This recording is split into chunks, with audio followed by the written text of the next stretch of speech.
Good morning, students. We already complete the periodic table and periodic properties. That was the first chapter of your syllabus. And today we will start the second chapter of your syllabus, that is chemical bonding. Chemical bonding means bond in between two atoms. It may be same atom or same element atom or different element atom. But if you start to read any chapter, then at first you should know what is the cause behind it. Why two or more than two number of atoms will join with each other by the formation of bond? Answer is to get the stability, to get the inert gas electronic configuration. Inert gas configuration. Students, you are studying, you are taking this such amount of pain from the very beginning of the morning to the night. What is the cause behind it? To get the stability. That you shouldn't depend upon your parents after 10 years. You should be stable. Like that, every atom try to fulfill its octet in its outermost shell and duplet in case of hydrogen. What is the cause behind it? As soon as it will fulfill its octet in its outermost shell, then it will get inert gas electronic configuration. As a result, they will be stable. To get that stability, they will form bond either by giving and gaining of electron or by sharing of electron. Now, what is chemical bonding? What is chemical bonding? The force of attraction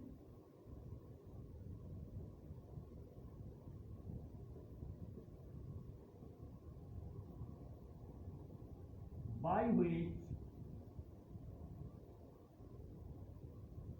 two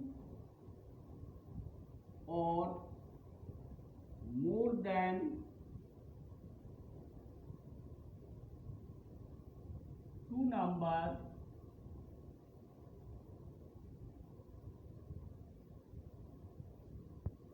of atoms of same element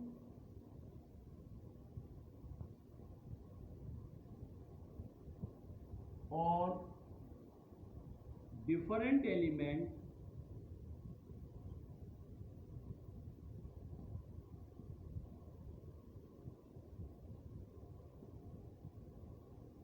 are joined with each other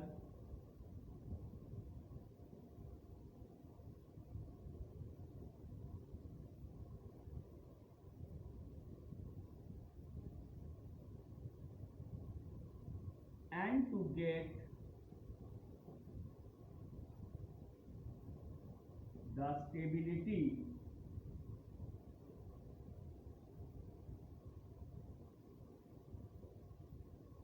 is known as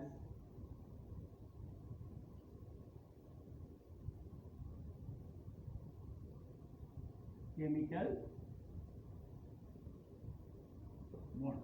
Force of attraction by which two or more than two number of atoms of same element or different element are joined with each other and to get the stability is known as chemical bonding.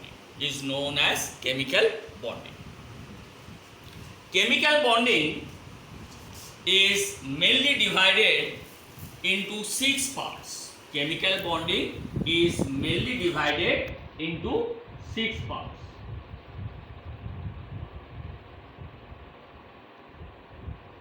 That is ionic or electrovalent bond, covalent bond, coordinate bond, metallic bond, hydrogen bond, and van der Waals force of attraction. But in your syllabus, only 3 types of bonding are there. That is ionic oblique electrovalent bond, covalent bond, and coordinate bond. What are the 3 parts?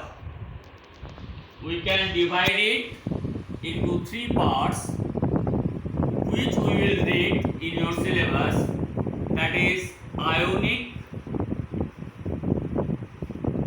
oblique electrovalent bond,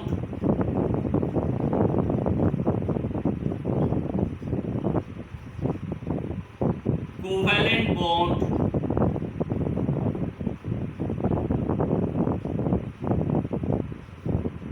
and coordinate bond.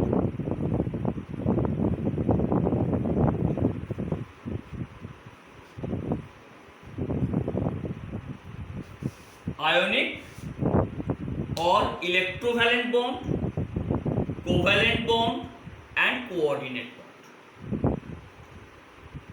Today we will discuss at first ionic or electrovalent bond. Or electrovalent bond, here what we see, the bond is formed in between metal and non-metal. In between metal and non-metal. That is by giving and gaining of electron. Metal will give electron, non-metal will take electron. As a result, we will get the bond, giving and gaining of electron. Donated by one, taken by one. That is our ionic or electrovalent bond. In case of covalent bond, that is formed in between 2 number of non-metal. That is formed in between 2 number of non-metal, that is by sharing of electron. That is by sharing of electron. Donated by both, shared by both. Donated by both, shared by both. That is our covalent bond. In case of coordinate bond, donated by one, shared by both. Here one atom should be there which should have a lone pair of electron, and one atom should be there which require a pair of electron. One atom will give this pair of electron to the other one, and by this way they will form a bond. That is our coordinate bond. That is our coordinate bond. Donated by one, shared by both. Here it is donated by one, taken by one. Here it is donated by both, shared by both. Here it is donated by one, shared by both. In our next class, we will start the ionic or electrovalent bond. What are the primary requirements for the formation of this bond? How this type of bond is formed? What are the properties of this type of bonded compound? That we will discuss in the next class. Thanks a lot.